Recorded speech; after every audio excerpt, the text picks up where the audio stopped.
예전에 제가 직장에서 일할 때요, 사무장님이 이제 저에게 전화를 해서 의뢰인의 이름을 알려주는데 이봉지라고 하는 거예요. 전화로 얘기하다 보니까 제가 처음에 잘 못 알아들었어요. 그래서 네? 하면서 다시 여쭤봤더니 좀 난처하셨을 것 같아요. 이봉지, 이봉자, 지자 이렇게 알려주셨습니다. 그렇게 전화를 끊고 나서 저는 이제 우픈 상황이었죠. 나중에 사무장님이 사무실에 들어와서 얘기하기를 전화로 이름 알려줄 때 그 의뢰인이 옆에서 그 비닐봉지 할 때 봉지라고 하세요라고 했다는 거예요. 그런데 그렇게 얘기했어도 그 앞에서 대고 그렇게 할 수는 없으니까 이제 힘들었다고 그렇게 얘기를 하셨어요. 이렇게 어감이 참 재미있는 이름이지만 그분의 부모님은 분명히 좋은 의미로 이름을 지어주셨을 것입니다. 우리나라는 아이가 태어나면 그 아이가 앞으로 이러한 사람이 되었으면 좋겠다는 그 염원을 담아서 부모님이나 집안의 어른들이 이름을 잘 지어주려고 하죠. 그런데 예전에 인디언들의 문화는 그렇지 않았습니다. 1990년 개봉되었던 영화 늑대와 추물이라는 영화를 보면요, 이 늑대와 추물이 주인공 이름이에요. 어느 날 늑대와 즐겁게 노는 모습을 보고 그 인디언들이 늑대와 추물이라는 이름을 지어줬어요. 이 영화에서 이 늑대와 추물이 주먹 쥐고 일어서와 사랑에 빠집니다. 이 주먹 쥐고 일어서는 어릴 때 이 그녀를 놀리던 여자를 주먹 쥐고 일어서서 한 대 이렇게 쳐줬어요. 그래서 생긴 이름이에요.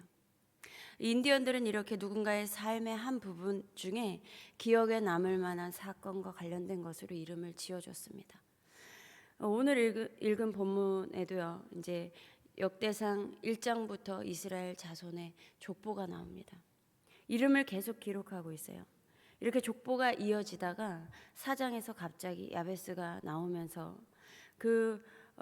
계속 족보에 이름만 나오다가 야베스에 대하여는 이름뿐만 아니라 그의 생애에 대해서 짧게 기록하고 있습니다. 이 야베스는 내가 수고로이 낳았다, 고통을 겪으면서 낳았다라고 해서 그의 어머니가 야베스라는 이름을 지어주었어요. 이스라엘 사람들은 당시에 아이가 태어나면 아버지가 보통 이름을 지어주었는데, 어머니가 이름을 지어주었다는 것은 야베스가 태어나기 전에 아버지가 돌아가셨거나 아니면 아버지가 이름을 지어줄 수 없는 특별한 일이 있었다는 것입니다. 정확히는 모르지만 아픔이 있는 가정에서 태어났을 거예요. 그렇게 되면 대부분 사람은 보통 그 이름에 끌려가게 되어 있어요. 누구보다 내 부모가 내 인생을 그렇게 부정적으로 확정을 지으면요, 커서도 그 테두리 안에서 벗어나기 쉽지 않습니다. 그래서 어떤 사람은 아마 나는 고통 중에 태어났구나 하면서 늘 고통을 안고 살아갔을 거예요. 그러나 야베스는 그렇지 않았습니다. 그 자신의 부정적인 이름 안에 자신의 인생을 가두지 않았어요. 제한이 없으시고 그 인생을 새롭게 하실 수 있는 하나님께 간절히 기도했습니다. 그래서 다음과 같이 기도하죠. 주께서 내게 복을 주시려거든 나에게 복의 복을 더해 주세요 라는 뜻이죠. 여러분, 하나님께 복을 구하십시오. 그런데 하나님은요, 사람을 창조할 때부터 이미 복을 주셨어요. 창세기 5장 2절에 남자와 여자를 창조하셨고 그들이 창조되던 날에 하나님이 그들에게 복을 주시고, 사람은 이미 복받은 존재입니다. 태어난 자체로 복이 있는 존재예요. 또한 하나님은요, 백성들에게 이미 복이 있는 존재임에도 불구하고 복을 주시기를 원하시는 분이세요. 민수기 6장 24절부터 26절에요. 여호와는 내게 복을 주시고 너를 지키시기를 원하며 여호와는 그의 얼굴을 내게 비추사 은혜 베푸시기를 원하며 여호와는 그 얼굴을 내게로 향하여 드사 평강 주시기를 원하노라. 하나님께서는 이스라엘 제사장들에게 말씀하시기를 백성들에게 항상 이렇게 축복하라는 것이었습니다. 뿐만 아니라 복이라는 단어는 그 단어를 추적해 보면요, 엎드리다라는 의미가 있어요. 다시 말해서 하나님께 엎드리는 것 자체가 복이라는 것입니다. 그러므로 창조 때부터 이미 복 있는 존재로 창조된 우리는 하나님께 엎드리기를 즐거워하는 복 있는 자가 되기를 바랍니다. 또한 나의 지역을 넓혀주세요. 나의 영토를 넓혀주세요 라는 거예요. 이것은 해석 그대로 활동 범위가 넓어지는 것을 뜻하기도 하고요. 또한 생활 여건이 전반적으로 개선되는 것을 의미하기도 합니다. 그런데 그 지역이 넓어지려면, 그 영토가 넓어지려면, 또한 우리의 삶이 개선되려면 먼저 생각과 마음의 지평이 넓어져야 돼요.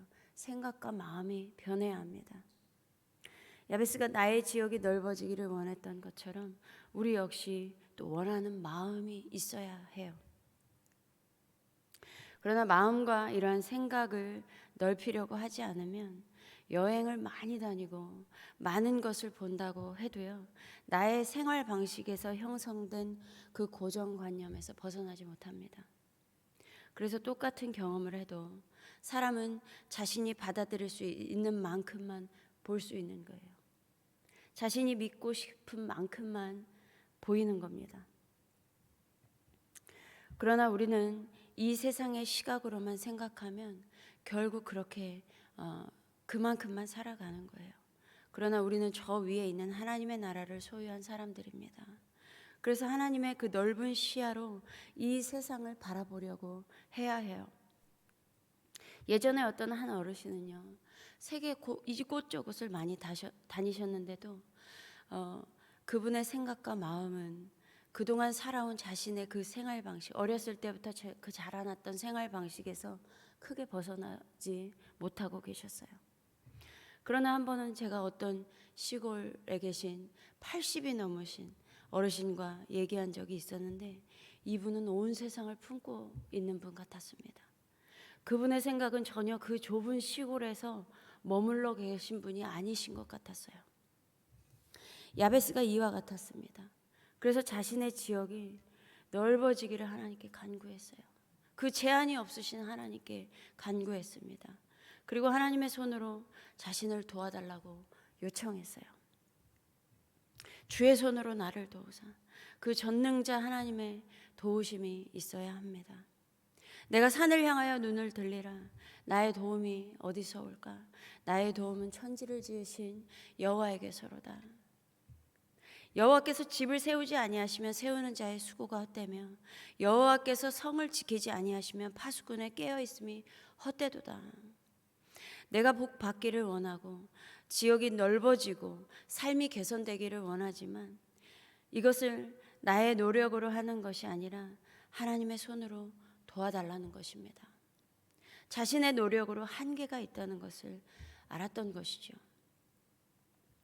그러므로 우리 역시 늘 하나님의 도우심을 바라시기 바랍니다. 그래서 하나님의 도우심으로 살아가십시오. 그래서 이렇게 주의 손으로 도와주셔서 하나님은 허락하셨어요. 야베스에게 허락하셨습니다. 나로 환난을 벗어나 근심을 없게 하여 주십시오라고 하면서 이러한 기도에 하나님은 응답하셨습니다. 이 환난을 벗어나 내게 근심이 없게 하옵소서라는 것은 불행을 막아주세요. 고통을 받지 않게 하여 주십시오. 여러분, 야베스는 태생부터 고통스러웠습니다. 그리고 이러한 기도를 했던 걸로 봐서는 성장 과정에서도 순탄하지 않았던 것으로 보여요. 이러한 기도를 하기까지 고통과 근심이 있었던 것으로 보여집니다. 그럼에도 자신의 그 환경과 이름에 담긴 그 의미에 절망만 하고 있었던 것이 아니라 하나님 앞에 적극적으로 간구했습니다.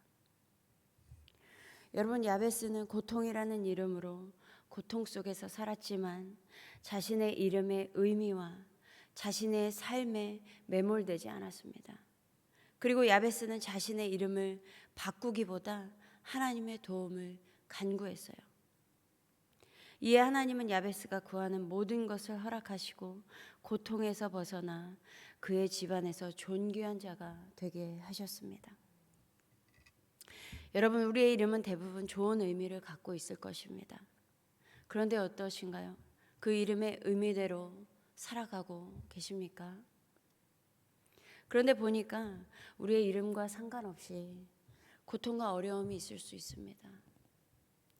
긴 시간의 그 환난과 역경을 통과해야만 하는 그 시간이 있을 수 있어요.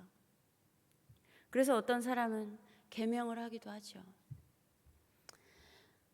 그러나 계명이라는 것은 그냥 자기 만족이에요.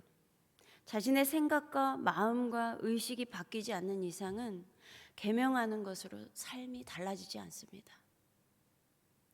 그러므로 내 이름의 의미보다 크신 하나님의 도우심을 바라기를 원합니다. 어렵고 고통스러운 일이 있을 때 낭망한 채 쓰러져 있지 마십시오. 우리는 이미 복 있는 자이기에 하나님께 엎드려 적극적으로 하나님의 도우심을 간구하시기를 바랍니다. 역대하 16장 9절에 여호와의 눈은 온 땅을 두루 감찰하사 전심으로 자기에게 향하는 자들을 위하여 능력을 베푸신다고 하셨어요. 이렇게 전심으로 하나님을 찾고 하나님의 도우심을 바라는 자에게 하나님께서는 야베스에게 하신 것처럼 내가 구하는 것을 이루어 주시고 고통과 환난에서 벗어나 근심이 없게 하실 것입니다. 뿐만 아니라 하나님께서 야베스에게 하신 것처럼 우리를 존귀한 자로 세워주실 거예요. 이러한 믿음의 기도와 응답의 은혜가 넘치는 한성교회가 되기를 소망합니다. 다 같이 기도하겠습니다. 하나님 아버지, 정말 감사합니다. 하나님의 은혜로 우리가 늘 이렇게 살아가고 있습니다. 늘 날마다 하나님의 은혜가 넘치게 하시고, 때로는 우리의 삶에 지치고 힘들고 고통과 환난과 근심이 가득할지라도 그 모든 염려를 주님께 맡기게 하시며, 하나님 우리의 삶을 돌아보시고 우리의 어려움을 돌아보시고 도우시는 하나님의 그 손길이 늘 날마다 함께하기를 원합니다. 하나님, 우리가 하나님께 간구하며 나아가는 모든 인생들 가운데 전심으로 하나님을 찾는 그 모든 삶 가운데 하나님 찾아와 주셔서 하나님의 도우심으로 그 삶이 회복되게 하시고, 하나님 고통에서 벗어나 근심이 없게 하시는 그 은혜가 넘치는 우리 모두가 되기를 원합니다. 그래서 하나님 모든 삶 가운데 존귀한 자로 세워가시는 그 하나님의 은혜로 말미암아 우리의 삶이 더욱더 하나님께 영광이 되게 하여 주시옵소서. 감사드리며 우리 주 예수 그리스도의 이름으로 기도드립니다. 아멘.